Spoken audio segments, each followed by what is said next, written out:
That's my best friend.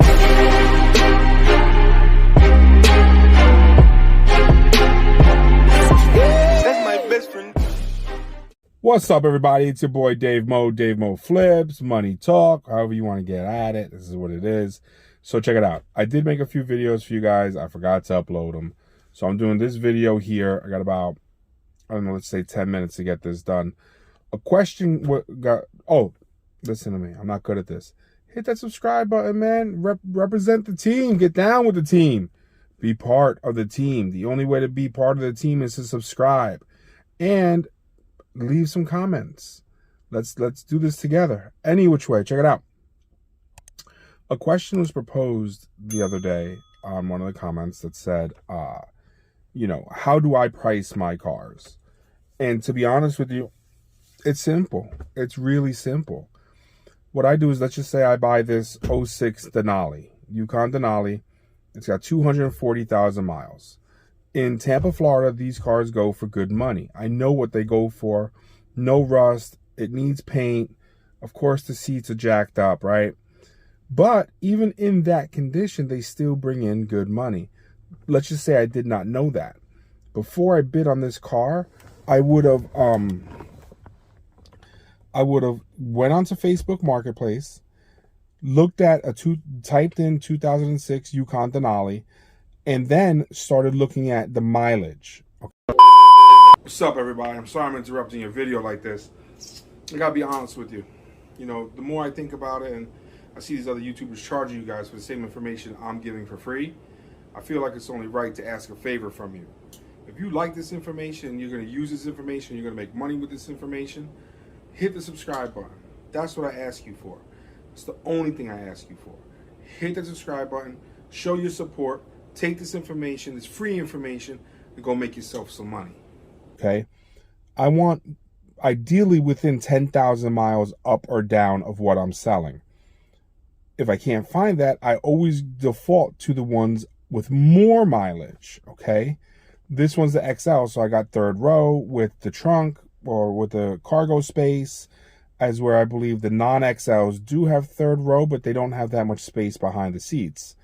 And I try to make sure that everything matches up as close to possible without giving the vehicle I'm looking at, not to purchase, but to compare to, better things than what I have. For instance, let's just say I had a car and it did not have leather. I would not be looking at a vehicle that had leather, because leather is going to be usually worth more money than not having leather. That's number one. Number two, I wouldn't be looking at a car. If my car has 245,000 miles, I would not be comparing it to a car with 180. All right? That shit just doesn't work. So I always want to be the underdog, if you will. So then once I see, let's just say I found one with 160 on the clock, right? And they want 5,000 for theirs. I know I could be aggressive because I have 20,000 less miles. The condition's the same. I know mine runs and drives great with cold AC. They want 5,000 for theirs. I might be able to sneak mine in at 4,500, 4,700, 4,300, somewhere in that area. What you don't want to do is blow them out of the water. If you blow them out of the water, it makes it look like yours is too good to be true. People might think you're a scammer, and people might just think that something's wrong and you're trying to dump it quickly. All right? So you want to be aggressive, but you still want to be cheaper. People by default will always go to the cheaper one. Oh, this one's got less mileage. Oh, this one's a little bit cheaper. Let's go. They'll probably ask both parties, information about the car, and that's fine. Now, let's just say, hypothetically speaking, I can only find one with 200,000 miles. All right. So I have one with 200,000 miles. Mine has 250. They're asking 4,500 for theirs. Even though mine has 250,000 miles, I might still put it up for the same price, maybe a couple $100 less than the other one, but my description is going to be totally different. Don't let the mileage fool you. In the state of Florida, all we do is highway drive. This isn't the city where we can go back and forth to, the bodegas and shit like that. This is highway driving. I put 50 to 100 miles a day on this truck, never left me stranded. It's a great running truck, and I'll take the Pepsi challenge, putting it against any other vehicle with less mileage, knowing that mine runs perfect. Well taken care of. Oil changes done every 3,000 miles. Everything that was supposed to get done was done to this vehicle, and that's just where we're at. So that's where they might get me on mileage. I got them a little bit on the price, but my description is what's going to nail it home for those people that read it. And I'll tell you this. A lot of people don't read the description. The people that are serious about buying the car will read the description, okay? So that's part one of this video. And I also use Craigslist, but I use Craigslist with a grain of salt because Craigslist, for the most part, their prices are going to be higher. You know, so if you're making money on the Facebook Marketplace aspect of it, then it's nothing for you to use that same number on Craigslist and really kill it over there. And you could raise the price a bit because you want to be competitive, but for the most part, it doesn't really matter. You're only talking about $500. With that being said, guys, I don't think this is news to anybody. It's November. Car sales are at an all-time low right now, which, historically speaking, they always are. This is tax time. So, well, it's not tax time, it's pre-tax time, but it's holiday time. So there's not too many people out here buying a lot of cars. And yes, you're going to say, oh, every time I go to the auction, they're top dollar. Understand, everything has changed. What you spent on cars a year or two ago has changed. Cars have all, across the board, have increased in value. All right, what you're going to notice now are big trucks like this one, like my Hummer.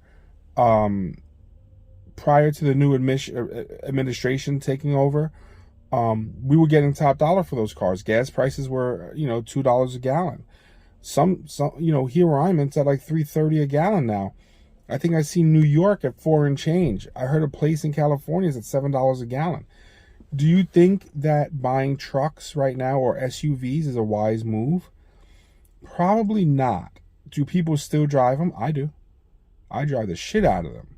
I'm a guy who's not worried about gas. To be honest with you, I'm not worried about gas. At least not right now. Okay, $7 a gallon. You might see me pull up in a Prius, maybe even hop out of a Tesla, right? But speaking about Teslas and Priuses and any type of hybrids, right now, that's kind of where I'm headed, okay? I'm headed towards more along the lines of like the 4-cylinder Civics and Corollas, Camrys and Accords, Mitsubishi Mirages, because I don't really buy those name brands, but I'm using them just to get the point across. Lancers, stuff like that. That's where I'm headed. I'm buying right now based on gas mileage. Whatever car gets the most gas mileage, I want to get over 30. Every car that I want to be purchasing from this point forward, I want to make sure that I'm getting at least 30 miles to the gallon, because that's a huge thing right now, okay, in my opinion. So when I'm posting my car, I'm going to say, hey, it's 30 miles to the gallon, double what an average car SUV is getting, and I might even look at smaller SUVs because people do need SUVs. So I might say, okay, Volvo makes an XC90 with the third row, all right? That still gets 20 miles to the gallon. So I might buy that one just to have the third row and still be able to be in the SUV game. In terms of buying these Yukon Denalis and these Tahoes and the Expeditions and stuff like that, unless they're a really good deal, I don't really see myself buying them. Pickup trucks, 100%. Pickup trucks, I don't care. Work vans, I don't care. Those people that buy those, generally speaking, especially if they're using them for work, they're not overly concerned about gas mileage. Depending on what industry they're in, they might even get the gas mileage taken off of their taxes, which is really good. So with that being said, I'm not overly concerned about those types of vehicles.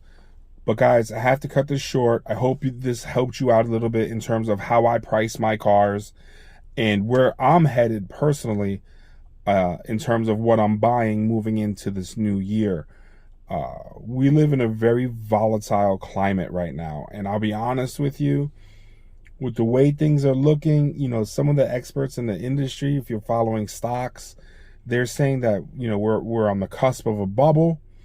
If that bubble bursts, you know, I don't know that we'll go back as far as 2008. Some people are saying 1929.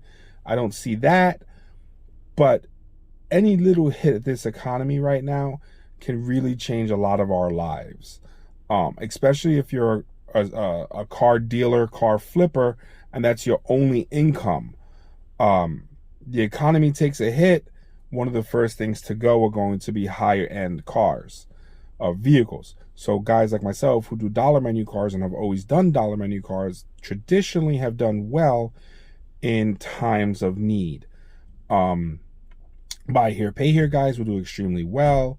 You'll start to see a lot more people in the medical field getting, like myself, getting rid of these vehicles that we have, downgrading, downsizing, because in the hierarchy of things, you know, you got to, I believe it's food, shelter, and income, right?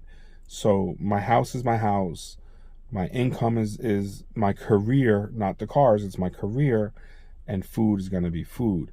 So if that means that I have to get rid of my Hummer and I have to get rid of my truck and my Mercedes and drive around in the Toyota Yaris to save that money, then that's what I'm going to do. And that's going to be what people generally have to do. Even the ones that have 4 kids, you know, you might have mom and dad sitting in the front seat if that's their situation, and 4 kids piled up in the back seat of a Civic. You know, I hope this doesn't happen, but at least based on the gas prices alone, that's the reason why I'm going for gas savers. Guys, I hope this was in focus. I know it's dark. I got to get to work. I hope this helped you out. Hit that subscribe button. I'm a very small YouTuber. It supports me a lot. You don't know how much I really appreciate it. And more importantly than that, it makes us more of a team. When you subscribe, I'm not asking you to ring the bell and watch every video. Just show your support as a subscriber and take the information that helps you out. And if you don't want to watch everything, then don't. If it has nothing to do with what you're doing, don't watch it. But subscribing really does support the channel and supports the people here that are getting a lot of knowledge from this. My goal is always to give you this knowledge for free. You know what I mean? But I can only give you what you ask me for. I don't want to be like other YouTubers that just throw up the same shit and remix it. You know what I mean? Like, to me, that's stupid. Like, how many times can you talk about Turo? You're a car dealer. Why the fuck are we talking about Turo? You know what I mean? Like I don't give a fuck about your $400 flip to a Ferrari. That shit doesn't make sense to me. If you're into that, though, hey, by all means, watch it. You know, I don't give a fuck about, and these are shots fired. I don't give a fuck. I don't care about you going to Copart and buying the shittiest cars you could find because you're a YouTuber. I give you no respect as a car dealer. And no one should give you respect as a car dealer because you're not. I salute you as a YouTuber because I think you're doing your thing and you're great at it. I don't give a fuck about your green Monster and how it got stolen and it's all the bullshit. I could give a fuck. This channel is about making money. This channel is about flipping cars. And this channel is about really bringing us up. You see what I'm saying? This is Team Us. This is us all day long. So anyway, guys, have a great day. Take care of yourselves. Take care of your loved ones. I'm out.